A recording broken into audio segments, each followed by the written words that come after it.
कि like preparation में जैसे मान के चलते कि चलो अभी 120 डेज का प्रिपरेशन करना है, तो आपके हिसाब से लाइक स्टूडेंट्स जो है क्या मिस्टेक्स या क्या गलतियां कर रहे हैं जिसकी वजह से they are not able to like let's say get a good score, या तो वो उनकी प्रायोरिटीज अलग है या तो कुछ ऐसी चीज़ें कर रहे हैं कि which is affecting their CAT score, तो क्या मिस्टेक्स होगी? एक तो देखो इंडस्ट्री का भी थोड़ा सा इसमें कंट्रीब्यूशन है। अगर मैं एक कैट ट्रेनर हूँ या इंस्टीट्यूट हूँ और मैं बोलूँगा कि आप 3 महीने में कर सकते हो, तो मैं क्या 50, 60, 70 हज़ार रुपये फ़ीस जस्टिफाई कर पाऊँगा?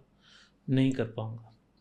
तो मुझे अगर ये लेना है उनसे इतना पैसा, तो मुझे ये बताना पड़ेगा कि ये बहुत टफ एग्ज़ाम है, उसमें टाइम लगता है, क्योंकि तभी वो जस्टिफाइड लगती है इतनी फ़ीस। और बहुत सारे स्टूडेंट्स को ये चीज़ बहुत अच्छी लगती है कि कोई हमें हाथ पकड़ के मतलब लिखना भी सिखा सकता है, पर उसका फ़ायदा कुछ नहीं है। ये चीज़ सोचना कि ये चीज़ आपको स्कोर ला के देगी, तो गलती करते हैं पहली चीज़ तो कि एक ऑब्जेक्टिव डिसीजन मेकिंग। भाई मैं भी तो एक इंटेलिजेंट पर्सन हूँ, अगर मैं आयाम जाने का ख्वाब देख रहा हूँ तो मैं अपने आप को इतना बेवकूफ़ क्यों मानूंगा? जो जो बोल रहा है सब मान ली मैंने, पर मैं आके थॉट या रेडिट पे जाके मैंने कोरा पे कुछ पढ़ लिया, वही मेरा एब्सोल्यूट ट्रूथ है, गॉस्पेल बन गया, तो गलती तो स्टूडेंट की भी है।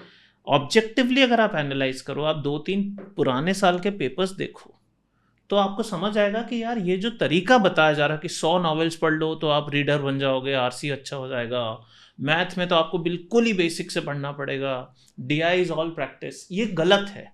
तो जब आप अपनी अप्रोच ठीक करते हो तो 3 और 1 महीना तो प्रैक्टिस, बहुत स्ट्रांग प्रैक्टिस लगती है एंड में, बहुत ही स्ट्रांग। उस टाइम पे ज़रूरी नहीं है कि आप एक ही जगह के मॉक्स करो, ठीक है आप 10 जगह के कर लो आपको लग, पर वो बेस बनाओ कि अगर मैं 8 महीने पढ़ के और 34 परसेंटाइल ला रहा हूँ मेरे मॉक्स में, तो मेरे लिए तो कोई जगह ही नहीं है। तो मैं 8 महीने पढ़ूँ अगर, तो चलो 8 महीने भी पढ़ा, तो 90 के ऊपर तो लाना शुरू करूँ ना मैं। तो ये तो बिल्कुल ही गलत हो रहा है कहीं पर। और तो ये है, एक तो स्टूडेंट को भी रिस्पॉन्सिबिलिटी लेनी पड़ेगी।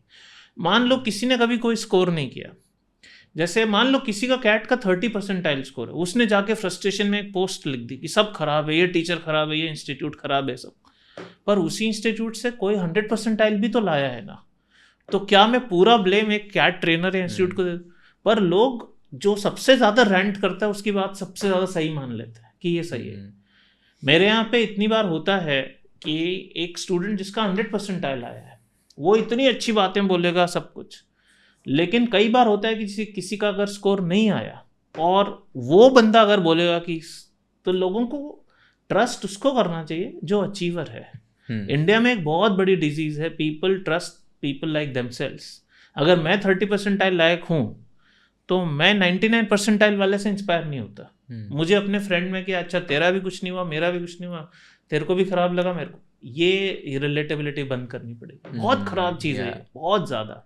Yeah, that's a very good point, and I'd like to double click on that in the latter part of the conversation also. If you learned something new from this video, do share it with your friends and subscribe to this channel so that we can bring you the best content possible.